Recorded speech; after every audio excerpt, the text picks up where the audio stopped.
Everybody seated. Good afternoon, everyone, and welcome. The Subcommittee on Oversight and Investigations is going to start, and I will now recognize myself for 5 minutes for an opening statement.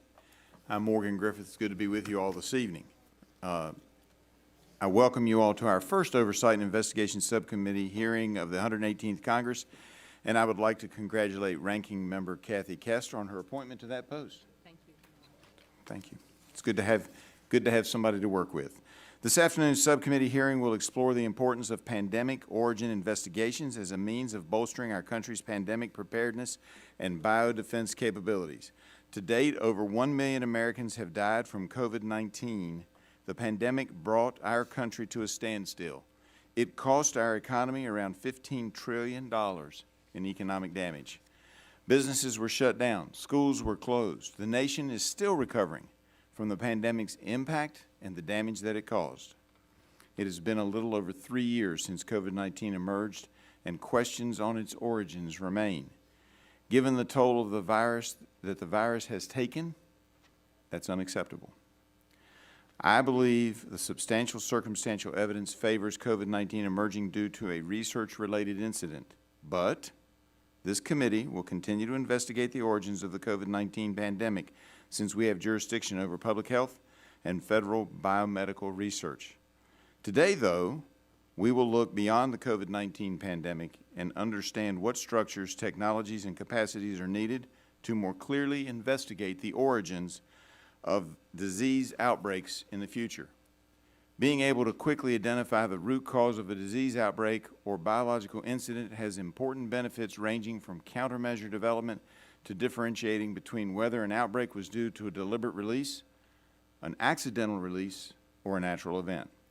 By all accounts, the risk of catastrophic biological incidents and infectious disease pandemics is increasing. As the world becomes more connected, barriers that once helped limit disease from spreading across the globe are being removed. Further, human-animal interactions are also increasing. The last 2 decades have seen a global proliferation of laboratories conducting research on potential pandemic pathogens, increasing the possibility that future pandemics may have a research-related origin.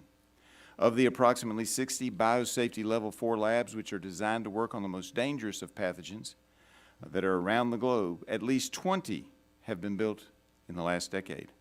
More than 75% of these labs are located in urban centers where a virus, if it escaped, could spread with ease.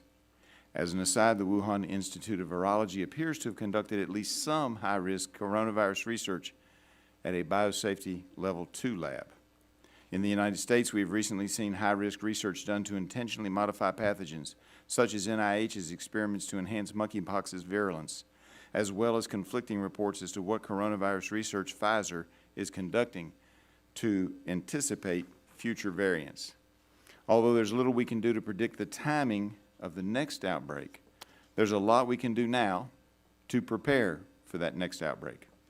Currently, there's no coordinated whole of government plan for investigating the origins of a disease outbreak or a biological incident. However, as our witnesses will testify today, a coordinated approach across the government, academia, and the private sector is needed. The focus of today's hearing will be a Government Accountability Office technical assessment on the technologies and challenges for investigating the origins of pandemics. This study was conducted at the request of all 26 Republicans on the committee in June 2021 and is based on insights GAO gained by working with the National Academies of Science and the leading pandemic experts in the U.S.